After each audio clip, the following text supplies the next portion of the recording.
Hello and welcome back to my channel where I talk about Japan and the JET program. So if either of those things interest you, then be sure to subscribe. So with JET starting to release their interview results for this year, a lot of newly accepted JETs must be so excited right now, if not a little bit, nervous. Specifically, I feel like a lot of people who apply to the JET program don't have much, if any, teaching experience. And so I am here today in this video to offer you some wisdom as someone who has been teaching on JET for 3 years now. Today I shall be revealing my top 5 warm-up activities that I enjoy running in class. I love a warm-up. I hate going straight into the main topic or the meat of the lesson. I like to do something fun at the beginning of a lesson. It gets the students in an English mindset. It gets them excited for the lesson because it always starts on a positive. So I think warm-ups are an absolute must in any given lesson. So here are my top 5. I'm going to save my favorite one for the end, so be sure to stick around to hear that.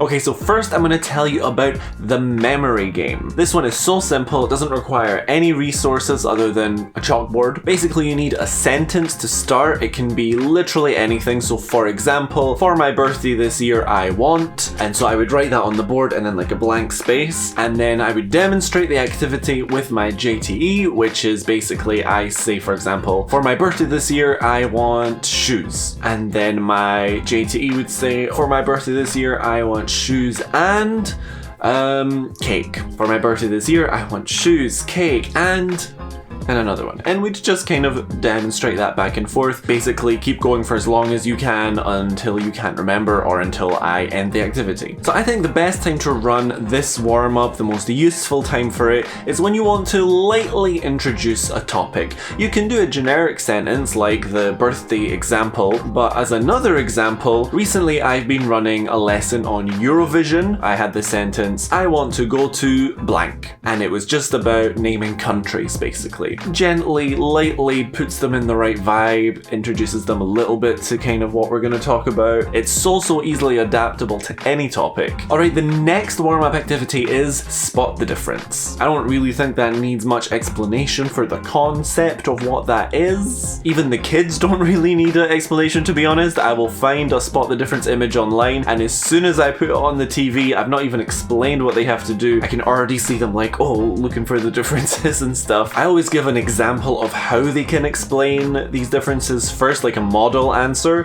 So I'll show them one of the differences. So here's one that I ran a few weeks ago. Here's the example I showed. In the first picture, blah blah blah. So in this picture, the tree is big, but in the second picture, the tree is small. And so that way they can see. They only need to kind of fill in the blanks of describing both images briefly. So my process is show them what we're going to do. I'll give my example. I'll give them a few minutes to look for the differences. I'll give them a few minutes to discuss with their partners how they can express that in English. And then I'll ask for volunteers to answer. And if I don't get any, I will choose students. If I heard some students say the answer in English while they're talking to each other, I will choose those students. I'm not here to make their life difficult. It's just a warm-up after all. But if I happen to choose someone who really is just staring, terrified, doesn't know what to say, this is where you kind of have to rely on the JTE to help them out, maybe give them a hint. That can go either way sometimes, but you know, I'm not looking for perfect answers. Literally, to go back to that previous example, probably the most fluent English I'll typically get is like, oh, in the first picture, hair, 3, but in the second picture, hair, 2. And you know, I'm not looking for perfect grammar, so I will tell them, well done, that's right. And then I'll repeat what they said, but properly. So I'll be like, yes, that's right. In the first picture, the boy has 3 hairs on top of his head. But in the second picture, the boy has 2. And so I'm telling them they're correct,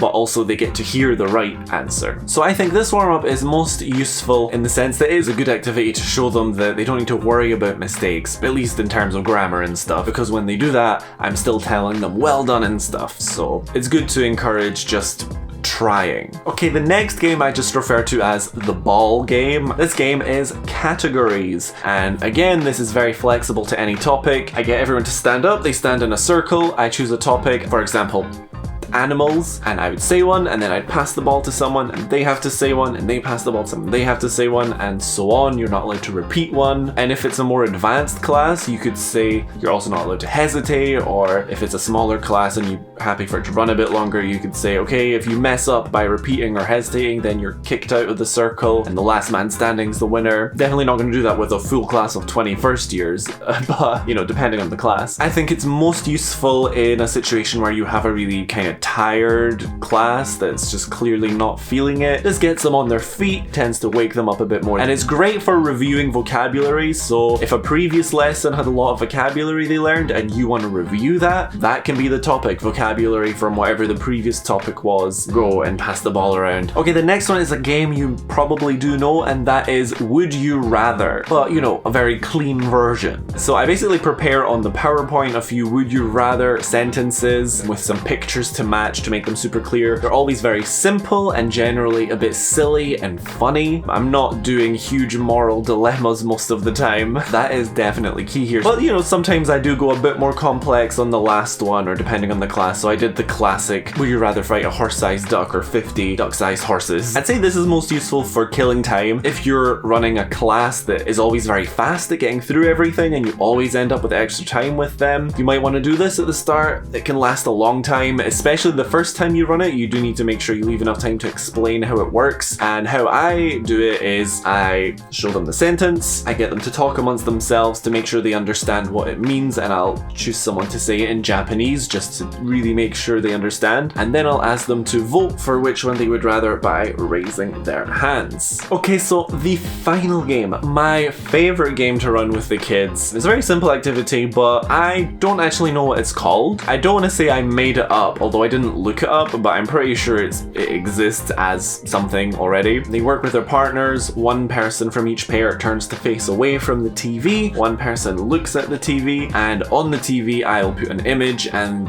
the name of the image on top, and they need to describe that image to their partner without saying the name of it, so they have to guess. And then they switch around who faces the TV and repeat. And if you don't have a TV or PowerPoint, you can just print physical images or write something on the board that you know that they'll understand the meaning of. I'm going to tell you why it's my favorite activity in a minute, but first of all, be careful when you run this activity that the JTE very clearly understands what you want them to do when you demonstrate the activity the first time you run it. So as my example, I always get the JTE to turn around and I put a picture of a hamburger on the TV, which is what I use for the example. And I've said to the JTE beforehand, the answer is hamburger. So what I want them to do is I'll say like, oh, it's a round food, circle food, and I want them to say like pancakes or pizza or something. And I'll be like, oh, it's not sweet, or oh, it's American food, and you know, a few different guesses, and eventually I'll say like, oh, you can buy it at McDonald's, oh, hamburger, oh. Everyone understands how the game works. Very clear example, perfect.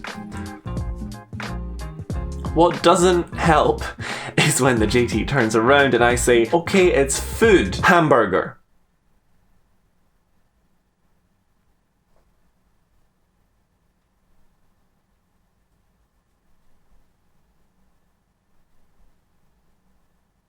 But you know, if the demonstration goes well, it's very obvious what they have to do. I think the last time I run it, I did 4. I did SpongeBob, Blackpink, Starbucks, and I did penguins. What I like to do as well is, after I've revealed the answer, is I say the different things that I might have said. So after SpongeBob, I'll say, oh, you know, you could say yellow character, American animation, lives in the sea, Pineapple House, friends with Patrick, things like that. And then kind of the more they play it, the more they kind of catch on to the kind of things they can be saying to give their partner hints. But the reason that I love this game so much, and the situation in which it's most useful, is when you want the kids to have the most fun. Because at least in my experience, they laugh their asses off playing this game. They love this game. The kids who can't get the answer when it's revealed, they're like, oh, of course, and they're laughing. And I have so much fun when the kids have so much fun. I get my energy from them. If it's a really Genki energetic class,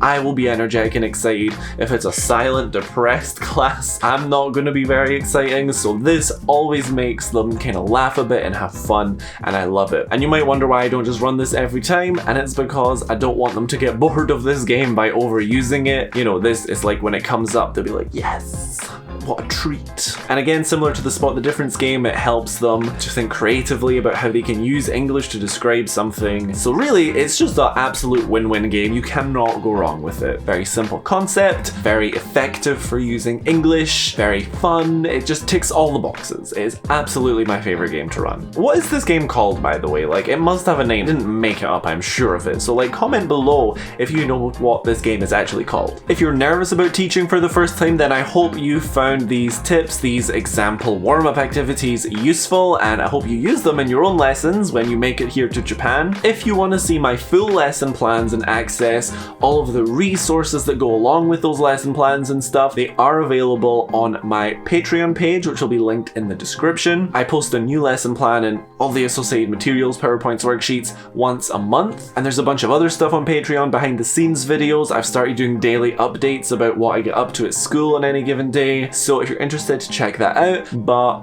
otherwise, thanks for watching. I'll see you next week. Okay, bye bye.